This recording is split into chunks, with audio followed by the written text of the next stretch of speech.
నమస్కారం SDV news కి స్వాగతం ముందుగా ఈనాటి ముఖ్యాంశాలు చేనేత హస్తకళల రంగంలో ఉన్నవారి అభివృద్ధికి నూతన విధానాలు అమలు చేయాలని వెల్లడించిన సీఎం చంద్రబాబు ఇంద్రకీలాద్రిపై కొలువైన కనకదుర్గమ్మ వారిని దర్శించుకుని ప్రత్యేక పూజలు నిర్వహించిన ఆంధ్రప్రదేశ్ డిప్యూటీ సీఎం పవన్ కళ్యాణ్ తాము వరద బారిన పడిన నష్టం వివరాలు నమోదు చేయలేదంటూ ఆందోళనకు దిగిన వరద బాధితులు జీవో నెంబర్ 85ను తక్షణమే రద్దు చేయాలంటూ అలంకార్ సెంటర్లోని ధర్నా చౌక్ లో ధర్నా నిర్వహించిన ఏపీ పీహెచ్సీ డాక్టర్స్ అసోసియేషన్ నాయకులు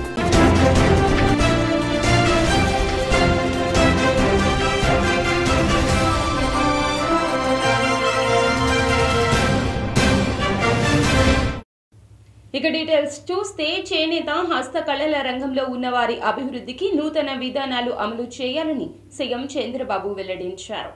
మారుతున్న కాలానికి అనుగుణంగా ఉత్పత్తుల తయారీలో మార్పులు చేపట్టి చేనేత హస్తకళాకారుల ఆదాయం పెంచేలా మార్గాలు అమలు చేయాలన్నారు. గత ప్రభుత్వంలో సీఎం దాదాపు 2 సంవత్సరాల పాటు చేనేత జౌళి హస్తకళలపై కనీసం సమీక్ష నిర్వహించలేదని అధికారులు తెలిపారు. దీంతో ఈ శాఖలో పరిస్థితులు స్థితిగతులపై సీఎం చంద్రబాబు సమగ్ర సమీక్ష చేపట్టారు.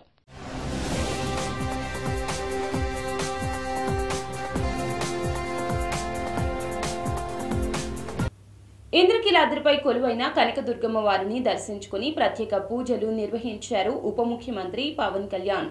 డిప్యూటీ సీఎంతో కలిసి Machilipatnam MP Vallabhaneni Balashowry, Vijayawada MP Kesineni Sivanath, MLC Hariprasad, Lingamaneni Ramesh, Ammisetty Vasu తదితరులు అమ్మవారిని దర్శించుకున్నారు. ఈ సందర్భంగా వేద పండితులు నాయకులకు ఆశీర్వచనాన్ని అందజేశారు.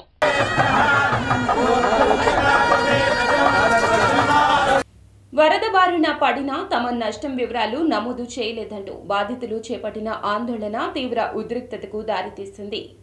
ఇటీవల భారీ వర్షాలు, బుడమేరు వరద కారణంగా విజయవాడ పశ్చిమ నియోజకవర్గ పరిధి 38, 39 డివిజన్లలోని ఇళ్లలోకి కూడా నీరు వచ్చింది. అధికారులు ఇతర అన్ని ప్రాంతాల్లో నష్టం వివరాలు నమోదు చేశారు. సదరు 2 డివిజన్లలో ఇప్పటి వరకు వరద నష్టం అంచనాకు ఎన్యూమరేషన్ బృందాలు రాకపోవడంతో బాధిత కుటుంబాలు ఆందోళనకు గురయ్యారు.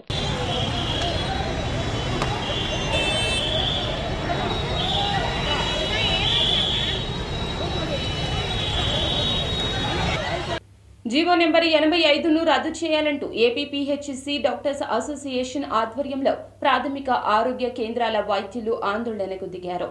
అలంకార సెంటర్లోని ధర్నా చౌక్ లో పీహెచ్సీ డాక్టర్స్ అసోసియేషన్ ఆధ్వర్యంలో జీవో రద్దు చేయాలంటూ ధర్నా చేపట్టారు. వైద్య ఆరోగ్య శాఖకు నష్టం చేసేలా ఉన్న జీవో నెంబర్ 85ను రద్దు చేయాలంటూ అసోసియేషన్ అధ్యక్షులు డాక్టర్ యూనస్ నీర్ డిమాండ్ చేశారు. జీవో తీసుకొచ్చి ఇన్ సర్వీస్ కోటాను తగ్గించడం సరికాదన్నారు. నా పేరు డాక్టర్ యూనస్, నేను ఏపీ పీహెచ్డీఏ స్టేట్ ప్రెసిడెంట్ని. ఈరోజు ఇక్కడికి రాష్ట్రంలో ఉన్న ప్రతి ఒక్క పీహెచ్సీ నుంచి డాక్టర్స్ ఇక్కడికి తరలి రావడం జరిగింది. మాకు ఏదైతే 85 జీవో అన్నది తీసుకొచ్చారో ఆ జీవోని వెంటనే వెనక్కి తీసుకోవాలని, దాని ద్వారా మాకు జరుగుతున్న నష్టాన్ని, మేము ఎదుర్కొంటున్న ఇబ్బందుల్ని ప్రభుత్వం దృష్టికి తీసుకురావడం కోసమే శాంతియుతంగా మేము నిరసన తెలపడానికే ఇక్కడ విజయవాడలో ధర్నా చౌక్కి ప్రతి పీహెచ్సీ నుంచి ఇక్కడ రావడం జరిగింది. అయితే ఆ జీవో ఏదైతే ఉందో ఆ జీవో వెంటనే వెనక్కి తీసుకోవాలి. అలాగే మా సమస్యలు, న్యాయబద్ధమైన మా డిమాండ్లన్నీ కూడా మేము పెట్టడం జరిగింది. ప్రతి ఒక్క డిమాండ్పై సానుకూలంగా ప్రభుత్వం స్పందించాలని కోరుకుంటున్నాం. ముఖ్యంగా ఈ జీవో 85 ఏదైతే తీసుకొచ్చి మాకు ఎదుగుదలకు కారణమైన మా జీవోని, పాత జీవోని రద్దు చేసి మమ్మల్ని ఇక్కడ ఆపుతున్నారో, ఈ అన్యాయంగా వచ్చినటువంటి జీవోని వెనక్కి తీసుకోవాలని మేము మనవి చేస్తున్నాం. మా నిరసన వ్యక్తం చేస్తున్నాం, మా గొంతు విప్పుతున్నాం.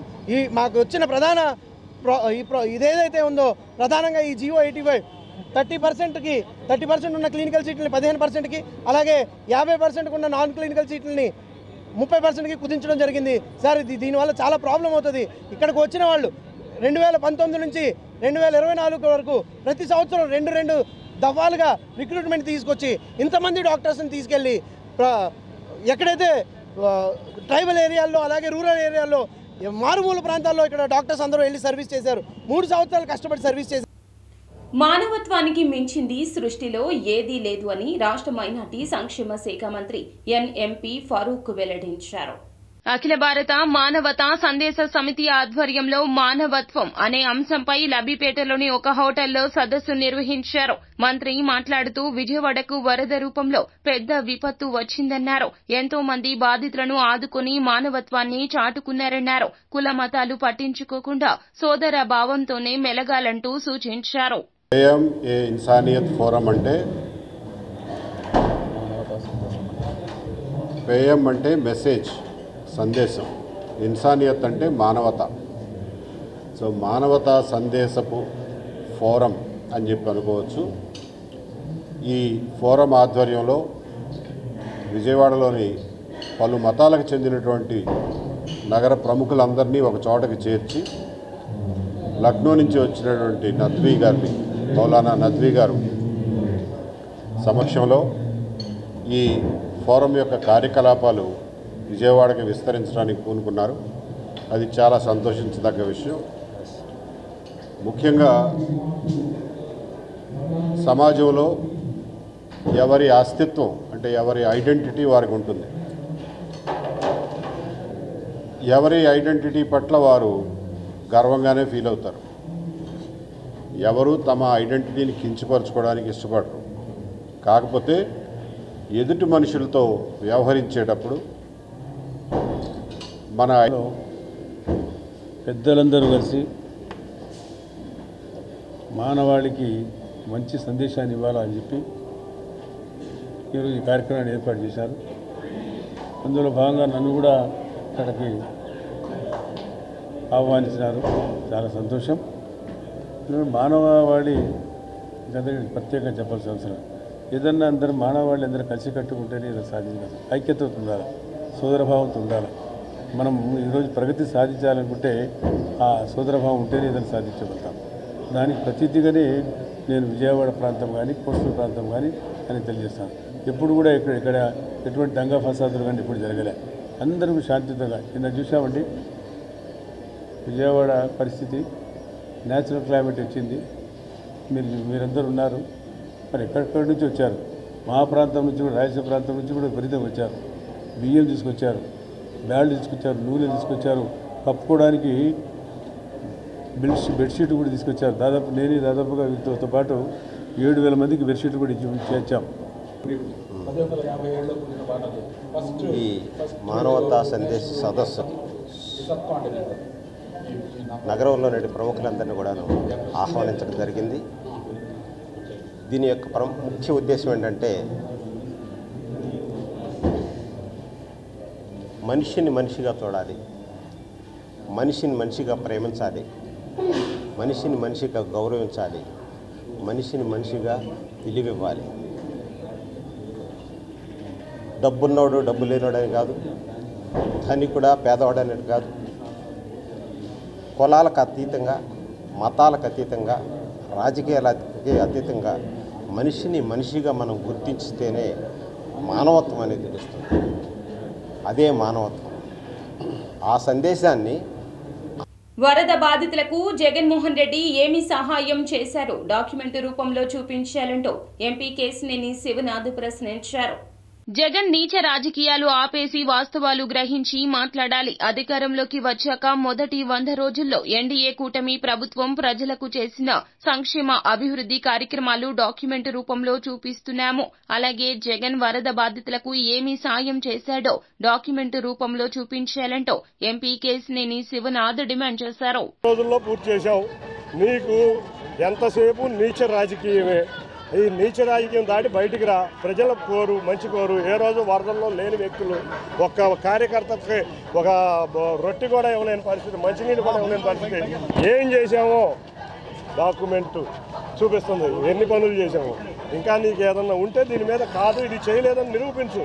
అంతేగాని ఎప్పుడు చూసినా రాజకీయమే. ఎలక్షన్స్ అయిపోయినాయి, ప్రజలకు మంచి పనులు చేసే ఉద్దేశం ఏ రోజు లేదు నీది. అందుకే ప్రతి దాంట్లోనూ కుళ్ళు, కుతంత్రాలు మనం చూస్తున్నాం. ప్రభుత్వంలో ఉన్న సమయంలోనే కాదు, గత ప్రతిపక్షంలో ఉన్న సమయంలోనే అయ్యే కుట్రలు, ప్రభుత్వంలోనూ అదే కుట్రలు, ఆఖరికి కల్తీ, అన్నిట్లోనూ కల్తీ. ఆఖరికి శ్రీవారి లడ్డూలో కూడా కల్తీ చేసిన వ్యక్తివి. నీకు రాసిన ఉత్తరంలో కూడా చూస్తే చాలా ఆశ్చర్యకరమైన విషయాలు ఉన్నాయి. సిబిఐ ఎంక్వైరీ కోరతారని ఒక్కడు కూడా కోరలేదు. అటువంటి నీకు మేము ఆ సమాధానం చెప్పాలి. పంచాయతీరాజ్ గ్రామీణాభివృద్ధి శాఖలో బదిలీలపై ఉప ముఖ్యమంత్రి పవన్ కళ్యాణ్ సమీక్ష సమావేశం నిర్వహించారు. బదిలీలు పూర్తయిన క్రమంలో తన క్యాంపు కార్యాలయంలో సమీక్ష నిర్వహించారు. డ్వామా ప్రాజెక్టు డైరెక్టర్స్, జిల్లా పంచాయతీ అధికారులు, జెడ్పీ, సీఈఓ, డీఎల్డీఓ బదిలీల ప్రక్రియలో మాతృశాఖలో ఉన్న అధికారులకే పోస్టింగ్స్ ఇవ్వడం చెప్పుకోదగ్గ పరిణామమంటూ ఉప ముఖ్యమంత్రి అభిప్రాయపడ్డారు. ఇప్పటి వరకు ఆ ప్రాధాన్యమైన స్థానాల్లో ఉన్న వారికి జిల్లా స్థాయి పోస్టింగ్స్ ఇచ్చిన విషయాన్ని అధికారులు ఉప ముఖ్యమంత్రి దృష్టికి తీసుకొచ్చారు.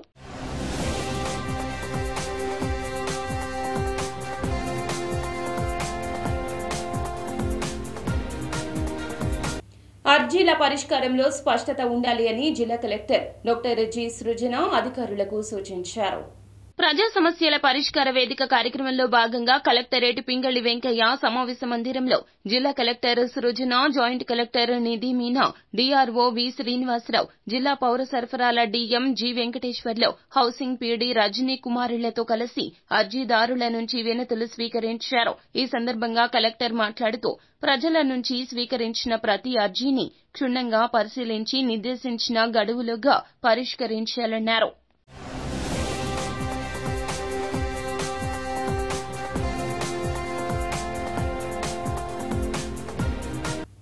విజయవాడ విమానాశ్రయం నుండి 46 విమాన సర్వీసులు సోమవారం ప్రయాణించాయి అని ఎయిర్పోర్టు డైరెక్టర్ కార్యాలయం ప్రకటన విడుదల చేసింది. వీటిలో 23 సర్వీసుల ద్వారా 1928 మంది ఈ విమానాశ్రయంలో దిగారని, ఇక్కడి నుంచి 1770 మంది 23 సర్వీసులలో ఇతర ప్రాంతాలకు ప్రయాణించారని తెలిపింది. కాగా గత 4 నెలలుగా విజయవాడ విమానాశ్రయం ప్రయాణికుల ఆక్యుపెన్సీలో గణనీయ వృద్ధిని సాధించింది.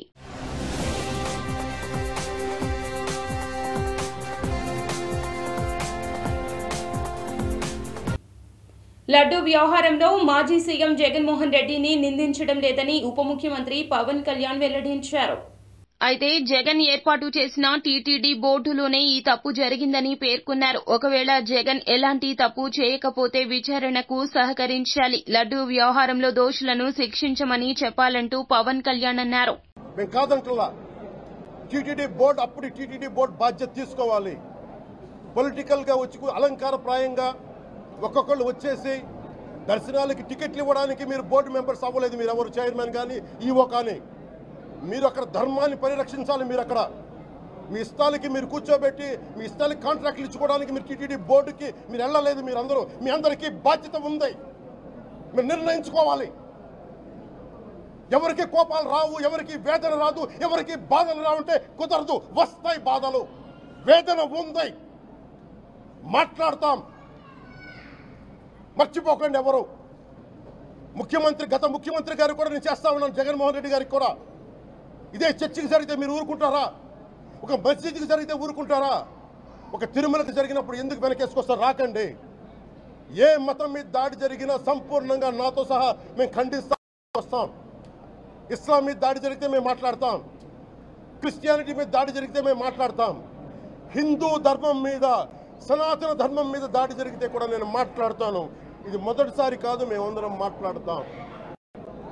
ఇది ప్రాథమిక హక్కు. ఇది పరస్పర విశ్వాసాలను గౌరవించుకోవడం చాలా చాలా అవసరం. ఇది అందరికీ తెలియజేస్తున్నాను. ఇది దోషులకి కఠిన శిక్ష పడాలి. టికెట్ లేకుండా ప్రయాణం చేసే వారిని కట్టడి చేయాలి అంటూ రైల్వే శాఖ నిర్ణయం తీసుకుంది. ముఖ్యంగా పండుగల సీజన్ను దృష్టిలో ఉంచుకొని టికెట్ లేని ప్రయాణికులను కట్టడి చేసేందుకు ప్రత్యేకంగా తనిఖీలు నిర్వహించేందుకు రంగం సిద్దం చేసింది.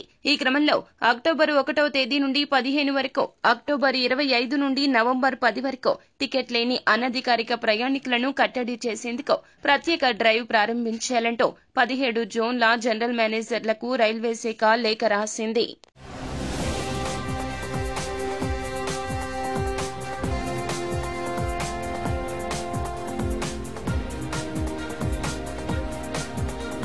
వార్తలు ముగించే ముందు ముఖ్య అంశాలు మరోసారి.